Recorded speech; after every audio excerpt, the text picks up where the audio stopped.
पोहोचलेलो आहोत प्रभाग क्रमांक 5 मध्ये आणि या ठिकाणी या प्रभागामध्ये उमेदवार आहेत खुशी सागर बोरुंदिया, त्याचप्रमाणे संतोष मारुती रासकर या ठिकाणी भारतीय जनता पार्टीचे उमेदवार म्हणून आपल्या या प्रभागामध्ये उभे आहेत. काही क्षणामध्येच आपण त्यांच्याशी चर्चा करणार आहोत. ताई, सर्वप्रथम प्रश्न तुम्हाला असणार आहे, या प्रभागामध्ये या निवडणुकीला सामोरे जात असताना या प्रभागासाठी विकासाची कुठली धोरणे घेऊन आपण या निवडणुकीला सामोरे जात?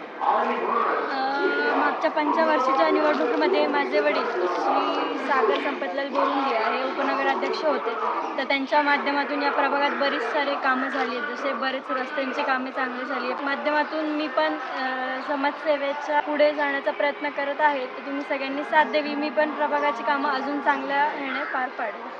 त्याचप्रमाणे दुसरे उमेदवार आपल्यासोबत आहेत संतोष रासकर. आपण त्यांना विचारूया, आपण प्रचार दरम्यान आहात, प्रचार करत आहात, प्रचारादरम्यान आपल्याला नागरिकांचा प्रतिसाद कसा?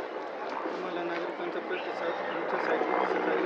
आम्ही विजयाच्या 100% दिशेने आहे. आमचा विजय निश्चित होईल. जसं तुम्ही बघताय, केंद्रात पण सत्ता आहे आपली, राज्यात पण सत्ता आहे, तशीच आपल्या शहरात पण जर तुमच्या सगळ्यांची साथ मिळाली तर आपल्या शहराचं पण काम एकदम वेगाने होईल, चांगल्या प्रतिसादाने होईल. तर सगळ्यांनी साथ द्या. भारतीय जनता पार्टीच्या प्रत्येक उमेदवाराला मत द्या. तर येत्या 2 डिसेंबरला कमळा या चिन्हावर बटन दाबून मला आशीर्वाद द्यावा. रामकृष्ण. येत्या 2 डिसेंबरला कमळावरती चिन्हावरती बटन दाबून आम्हाला मतदान करा. रामकृष्ण.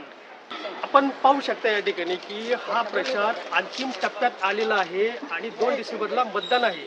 खरं चिन्ह काय होतंय की पाण्याची गरज आहे. 3 तारखेला म्हणजे लगेच दुसऱ्या दिवशी निकाल आहे. उत्तर आपण या ठिकाणी थांबूया. कॅमेरामन हनुमान गोगडेसह अनिल जोगदंड, देवाची आळवडी. भारतीय जनता पार्टीचा विजय असो. भारतीय जनता पार्टीचा विजय असो.